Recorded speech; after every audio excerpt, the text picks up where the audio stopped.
हिंदी महासागरात Indian ocean dipole अर्थात आयओडी सकारात्मक होण्याची शक्यता आहे।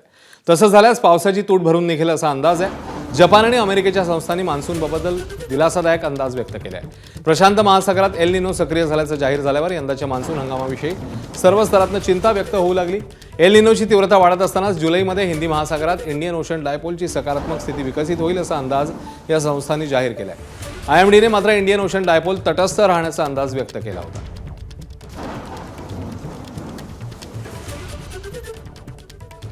तर जपानच्या संस्थेने ज्या इंडियन ओशन डायपोलचा उल्लेख केलाय ती स्थिती नेमकी काय आहे ते पाहूया। पश्चिमी आणि पूर्व हिंदी महासागराच्या समुद्रतळाच्या तापमानातलं अंतर म्हणजेच आयओडी अर्थात इंडियन ओशन डायपोल।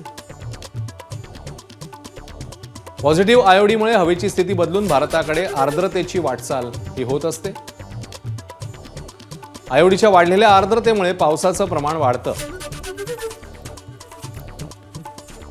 जपानच्या हवामान संस्थेनुसार यंदा पॉझिटिव्ह आयओडीच्या स्थितीचा अंदाज आहे।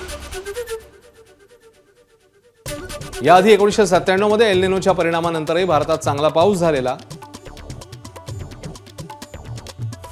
1997 मध्ये पॉझिटिव्ह आयओडीची स्थिती होती।